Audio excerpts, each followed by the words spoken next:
Իշխանը սկսել է իր աշխատանքը արդեն արտակարգ ռեժիմով առավոտյան ժամը ասենք 6-ից կամ 6:30-ից։ Եկեք եւս մեկ անգամ ծափահարենք մեր լավ ընկերոջը Իշխան Սաղաթելյանին։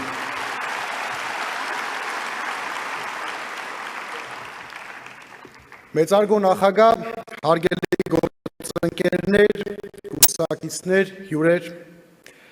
պետությունը որպես մեկ ամբողջություն բաղկացած է կենսական օրգան համակարգերից, որոնք էլ ապահովում են պետության բնականոն կյանքը։ Այդ համակարգերից են համայնքը, ընտանիքը, մարդը։ Թվում է, որ ցանկացած իշխանություն պիտի գիտակցի այս պարզ տրամաբանությունը եւ մարդուն որպես ժողովրդավար պետության գլխավոր արժեքի տա հնարավորություն ունենալ արժեքահենք ընտանիք, որն էլ իր հերթին պիտի ձևավորի պետականաշեն համայնք։ Մեր պատկերացումները հաճախ կարելի է առավելապաշտական համարել, քանի որ վերջին տարիներին իմ ներկայացրած մոդելը այսօրվա իրականության հետ պարզապես աղերս չունի։ Առաջ Աչակենտրոն կուսակցությունը ստեղծվել հենց այս նպատակների իրականացման եւ կյանքի կոչման համար։ Այս իշխանության թիրախը ազգային արժեքներն են ու բարոյականությունը, իսկ միակ նպատակը ցանկացած գնով վերարտադրվելը։ Մեր կողմից ոչինչ չանելը կդիտվեր կամ որպես համաձայնություն, կամ անտարբերության դրսևորում, ինչը պակաս դավաճանական մոտեցում չէ։ Այդ պատճառով ինստինկտիվ եւ ժամանակի պահանջից ծնվեց այս քաղաքական միավորը, որն իր շուրջը սկսեց համախմբել նրանց, ում համար հեշտ ճանապարհները գրավիչ չեն, ովքեր պատրաստ եւ ունակ են անել առավելագույնը ազգային արժեքների պահպանման եւ մեր ինքնության համար։ Այսօրվա իշխանությունների կողմից վերը նշված վերարտադրությանն են ուղղված համայնքների որպես փոխում ներկայացվող, բայց իրականում համայնքը զուտ տարածք դիտարկելը։ Վարչատարածքային բաժանման հիմքում դադարել է գոյություն ունենալ համայնքի շահը։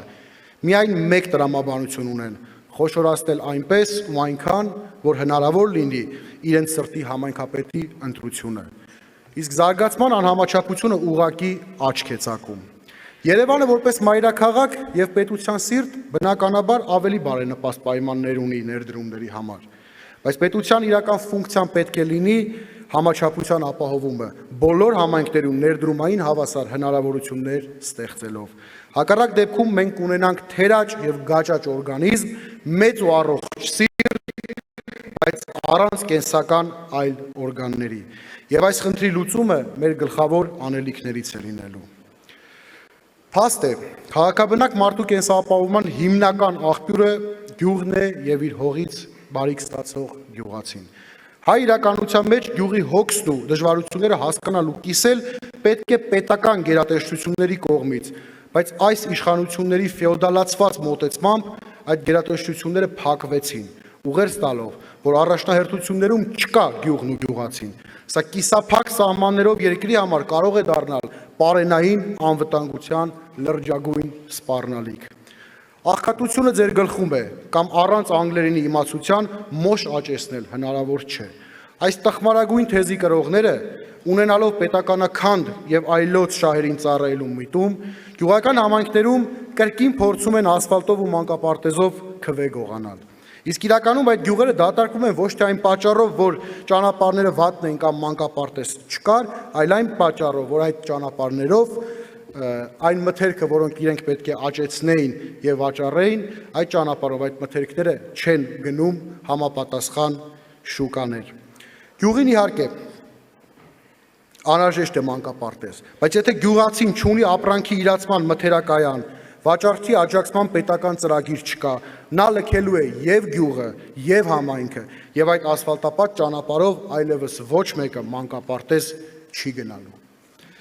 Այս համատեքստում, որպեսզի խոսքս չվերածվի բողոքի, ունենք նաեւ լուծման մեր առաջարկները։ Իշխանափոխությունից հետո անհապաղ պետք է վերանայվի համայնքների խոշորացման անտրամաբանական ընթացքը։ Վարչատարածքային բաժանման համար ելակետային պետք է դառնա համայնքի եւ գյուղացու շահը, ոչ թե հենց վաղաշաբաթի օրինակով միացնել վերջին պահին այնքան գյուղական համայնք, որ իրենց սրտի քպեական թեկնածուն դառնա համայնքապետ։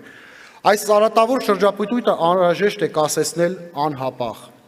Ջերմոցային տնտեսությունները չպետք է դիտարկվեն տուրքերի եւ վճարների գանձման ցանկալի մատերիալ, այլ պետք է ստանան պետական աջակցություն, ռոռոկման համակարգերի թարմացումից մինչև ապրանքների իրացման նոր շուկաների ստեղծում։ Սա է պոպուլիզմի եւ գործնական կառավարման տարբերությունը։ Այս համատեքստում եւս մեծ անելիքներ ունենք։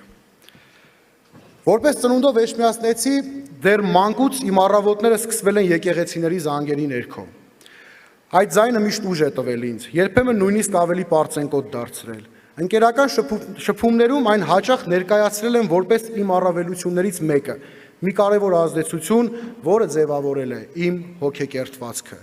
Նույնիսկ ամենահոռետեսական երազներում դժվար էր պատկերացնել, որ կգա մի ժամանակ, երբ ստիպված կլինենք հենց Հայաստանի իշխանություններից պաշտպանել հայ ինքնության հիմնական հենասյուներից մեկը՝ հայ առաքելական եկեղեցին։